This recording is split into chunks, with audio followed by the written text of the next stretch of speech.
Today our topic is budget expenditure. Budget expenditure refers to the estimated expenditure of the government. जो government का खर्चा होता है during a physical year, जो हमारा 1 ईयर फाइनेंशियल ईयर होता है, फिजिकल ईयर, उसमें जो खर्चा होता है गवर्नमेंट का estimated. The budget expenditure can be broadly categorised as revenue expenditure and capital expenditure. जैसे हमारा revenue receipts and capital receipts था, वैसे ही revenue expenditure and capital expenditure में डिवाइडेड है ये. तो अब हम देखेंगे difference between revenue expenditure and capital expenditure. Revenue expenditure, it neither create any asset nor reduces any liability of the government. ये ना कोई असेट क्रिएट करता है और ना कोई लाइबिलिटी रिड्यूस करता है. और capital expenditure either create asset or reduce liability of the government. ये या तो क्रिएट करता है असेट या फिर लाइबिलिटी रिड्यूस करता है. अब हमने जब रेवेन्यू रिसिप्ट्स और कैपिटल रिसिप्ट्स पढ़ा था तो उसमें नाइदर, इसमें भी नाइदर था रेवेन्यू रिसिप्ट्स में, और कैपिटल रिसिप्ट्स में आइदर था. लेकिन यहाँ पे क्रिएट असेट लिखा है, वहाँ क्रिएट लाइबिलिटी था, और यहाँ रिड्यूस लाइबिलिटी लिखा है, और उस वाले में क्या था, रेवेन्यू वाले में रिड्यूस लाइबिलिटी की जगह रिड्यूस असेट था. तो मतलब याद करने के लिए ऐसे हम याद कर सकते हैं, ये सिर्फ इसीलिए बता रही हूँ मैं. तो अब हम इसका एग्जांपल देखते हैं. It is incurred for normal running of the government department. ये गवर्नमेंट के रेगुलर के खर्चे होते हैं. जैसे गवर्नमेंट रेगुलर क्या खर्चे करती है, पेमेंट ऑफ सैलरी, सैलरी देती है, हमेशा हर महीने सैलरी देती है गवर्नमेंट एम्प्लॉयज़ को, पेंशन देती है जो रिटायर हो जाते हैं, बाकी इंटरेस्ट वगैरह देती है. जो रेगुलर के खर्चे हैं वो गवर्नमेंट के खर्चे होते हैं ये. लेकिन कैपिटल एक्सपेंडिचर वाले रेगुलर के खर्चे नहीं होते.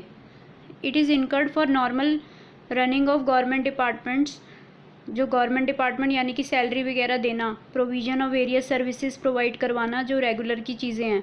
It is incurred mainly for acquisition of asset. Acquisition of asset मतलब असेट को एक्वायर करना. जैसे कोई मशीनरी खरीदना, फ्लाईओवर बनाना, तो असेट बना रहे हैं. एक्वायर, एक्विजिशन मतलब एक्वायर करना, बनाना. Granting of loan and advances. It is mainly for acquisition of asset and granting of loan and advances, loan advance वगैरह देना. अब नेचर में it is recurring in nature. Recurring मतलब बार बार होना, डे टू डे एक्टिविटीज़ जो होती हैं, यहाँ तक भी लिख सकते हैं. It is recurring in nature, यहाँ तक, रिकरिंग इन नेचर तक. It is non recurring in nature, ये हमेशा नहीं होता.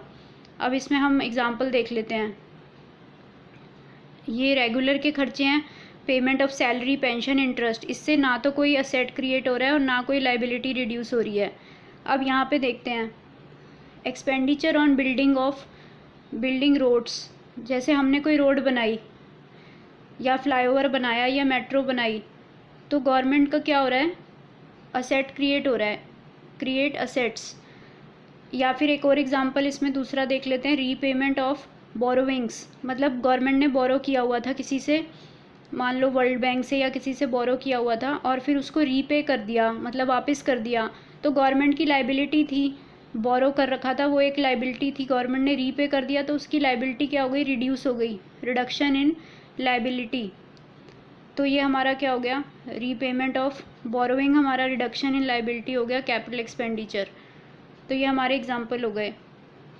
उसके बाद हम ये ऐसे देख सकते हैं, रेवेन्यू एक्सपेंडिचर में या तो neither create asset nor reduce any liability, और both the condition are satisfied होती हैं.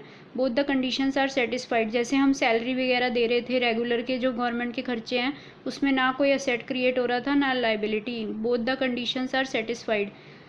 लेकिन कैपिटल एक्सपेंडिचर में कोई भी एक कंडीशन सेटिस्फाई होती है. जैसे या तो कोई असेट क्रिएट होता है, जैसे वही फ्लाईओवर बनाया, मेट्रो बनाई, या फिर रिडक्शन ऑफ लाइबिलिटी, वही रीपेमेंट ऑफ लोन वगैरह, रीपेमेंट ऑफ बोरोइंग. तो इसमें एक कंडीशन सेटिस्फाई होती है और उसमें दोनों कंडीशन सेटिस्फाई होती है. ऐसे ही कैपिटल रिसिप्ट्स में भी कोई भी एक कंडीशन सेटिस्फाई होती है, और रेवेन्यू रिसिप्ट्स में बोथ द कंडीशन सेटिस्फाई होती हैं.